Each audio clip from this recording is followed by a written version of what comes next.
नमस्कार दोस्तों, स्वागत है आप लोगों का एक बार फिर से नीतीश एजुकेशन क्लासेज के यूट्यूब चैनल पे।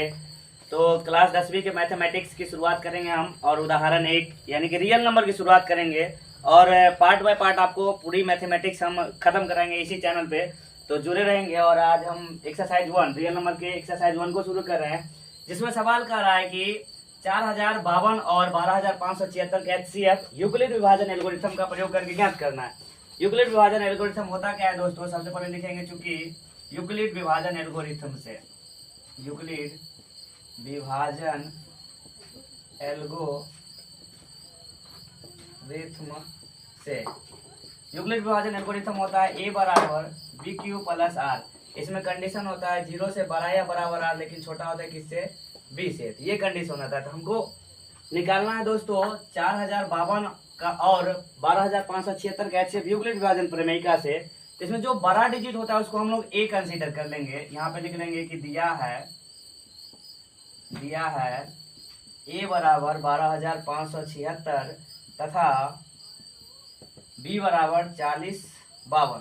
अब हमको निकालना है, तो इसी फॉर्मूला पे बैठा देंगे दोस्तों।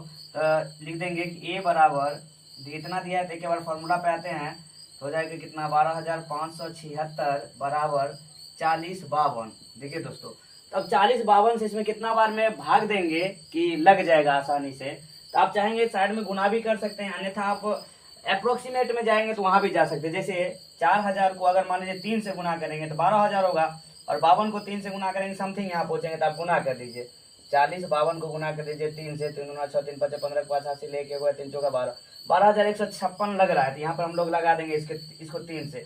अब 12576 में 12656 घटा लीजिए, तो 6 में 6 जाएगा 0 हो जाएगा, तो बचेगा 7, 7 में 5 जाएगा 2 बच जाएगा, बच गया 5, 5 में से 1 जाएगा 4 बच जाएगा, और ये 12 से 12 कट जाएगा दोस्तों।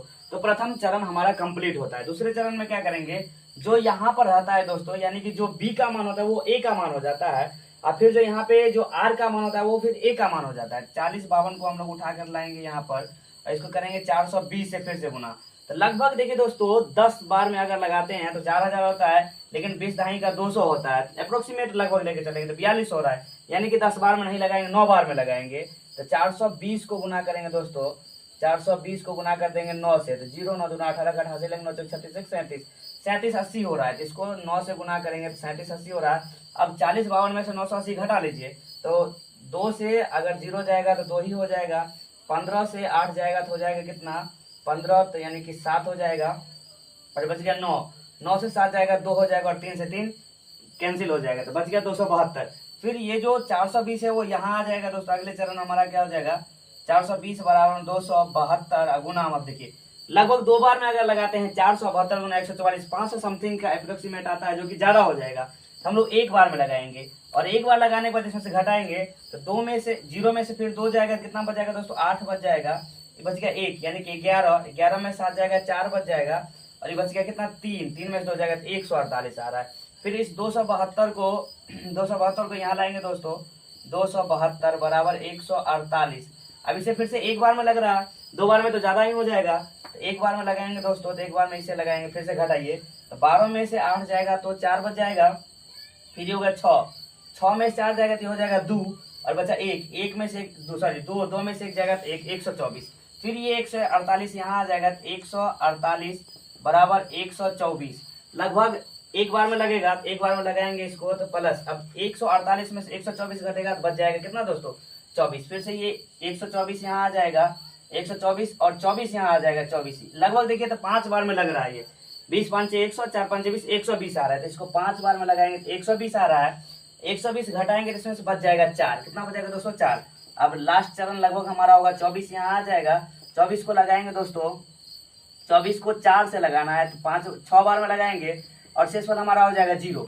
जब तक 0 नहीं आएगा तब तक हम लोग इसको सॉल्व करते रहेंगे। अब देखिए शेषफल हमारा 0 आ गया, तो जब शेषफल 0 आ जाए तो लास्ट में जिससे आप भाग देते हैं वही हमारा HCF हो जाता है। तो अब लिखेंगे हम लोग यहाँ पर, अतः HCF ऑफ 12576 4052 बराबर कितना, लास्ट में किससे भाग रहे थे, 4। तो यही हमारा आंसर हो गया दोस्तों। अगले सवाल को देखते हैं। तो दोस्तों पहला क्वेश्चन खत्म हो चुका है। अब हम लोग एग्जाम्पल 2 पे आएंगे। एग्जाम्पल 2 कह रहा है कि दर्शाइए कि प्रत्येक धनात्मक समपूर्णांक 2q के रूप में तथा प्रत्येक धनात्मक विषम पूर्णांक 2q प्लस 1 के रूप में होता है। इसको हम लोग को दर्शाना है दोस्तों।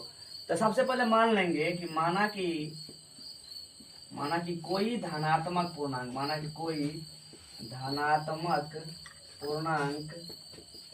बराबर मान लेते हैं a, पूर्णांक बराबर मान लेते हैं a। क्योंकि यूक्लिड विभाजन प्रमेय से हम लोग जानते हैं कि a बराबर होता है bq प्लस में r, और इसका कंडीशन होता है 0 से बड़ा या बराबर होगा r लेकिन छोटा होगा b से। हमको सिद्ध करना है 2q, तो b बराबर कितना हो जाएगा दोस्तों 2, और r बराबर हो जाएगा 0,1।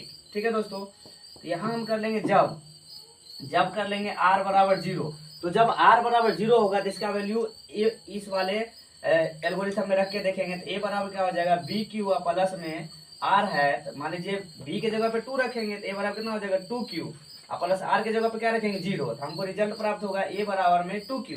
तो 2q क्या हो जाएगा दोस्तों समपूर्णांक हो जाएगा। क्या हो जाएगा समपूर्णांक। आप यहाँ पे कोई भी पूर्णांक रख के देख सकते। जैसे मान लीजिए कि हम लोग q बराबर रखते हैं 1, तो आप a बराबर क्या प्राप्त होगा 2 × 1 = 2। मान लीजिए q बराबर रखते हैं 2, तो a बराबर क्या हो जाएगा 2 × 2 बराबर में 4। कोई भी वैल्यू आप रखेंगे हमेशा समपूर्णांक ही आएगा।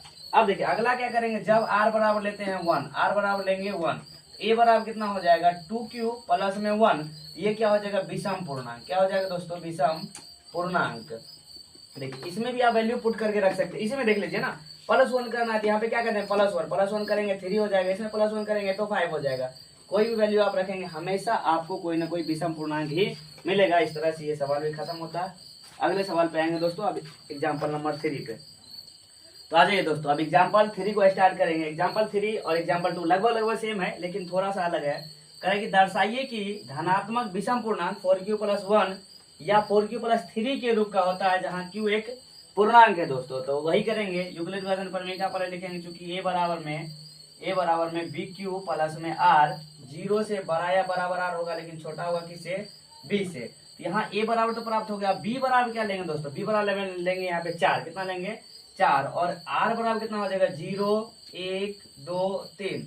0 के बराबर होगा लेकिन b से छोटा होगा r, तो हमेशा देखिए 4 है तो 4 से छोटा ही लेंगे दोस्तों। तब हम लोग धीरे बारी से वैल्यू पुट करेंगे और हमको दिखाना होगा कि 4q + 1 या 4q + 3 विषम पूर्णांक के रूप का होता है। आ जाइए, तो हम लोग लिखेंगे चूंकि a बराबर bq प्लस में r, फिर से फॉर्मूला लिख लेंगे। तो a बराबर क्या हो जाएगा, b के जगह पर रखेंगे 4 और q के जगह पर q, r के जगह पर हम लोग कुछ भी रखने को तैयार है। 4q प्लस में r, तो रखेंगे जब r बराबर 0, a बराबर कितना हो जाएगा 4q प्लस में 0, a बराबर कितना होगा 4q। ठीक है, जो कि 4q होगा किस रूप का, समपूर्णांक के रूप का होगा। हमको विषम पूर्णांक दर्शाना है दोस्तों। पुनः क्या करेंगे, जब r बराबर 1, तो a बराबर कितना हो जाएगा दोस्तों 4q प्लस में 1। अब यहाँ आ जाएंगे। अब देखिए फिर से क्या करेंगे, जब r बराबर में क्या लेंगे 2, तो क्या हो जाएगा a बराबर में 4q प्लस में 2, और लास्ट में क्या करेंगे फिर से r बराबर में 3, कितना हो जाएगा a बराबर में 4q प्लस में 3। तो ध्यान से देखेंगे तो जब भी किसी भी पूर्णांक को किसी भी संख्या को किसी पूर्णांक से गुना करके उसमें अगर 2 जोड़ते हैं तो आपको समपूर्णांक प्राप्त होगा, लेकिन जब 1 जोड़ेंगे या 3 जोड़ेंगे तो आपको विषम पूर्णांक ही प्राप्त होगा। तो लिखेंगे अतः किसी भी धनात्मक विषम पूर्णांक का रूप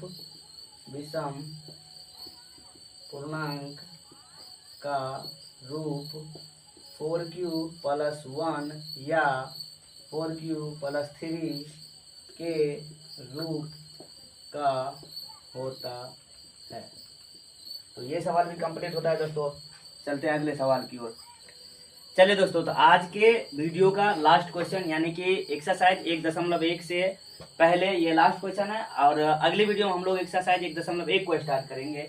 तो इस सवाल को देखते हैं। एग्जाम्पल 4 को कह रहा है कि एक मिठाई विक्रेता के पास 420 काजू की बर्फियां हैं और 130 बादाम की बर्फियां हैं। वह इनकी ऐसी ढेरियां बनाना चाहती है कि प्रत्येक ढेरी में बर्फियों की संख्या समान रहे। कैसा रहे दोस्तों, समान रहे। तो ये ढेरियां बर्फी की परात में न्यूनतम स्थान घेरे। इस काम के लिए प्रत्येक ढेरी में कितनी बर्फियां रखी जा सकती है। देखिए दोस्तों, जब भी आपको कहे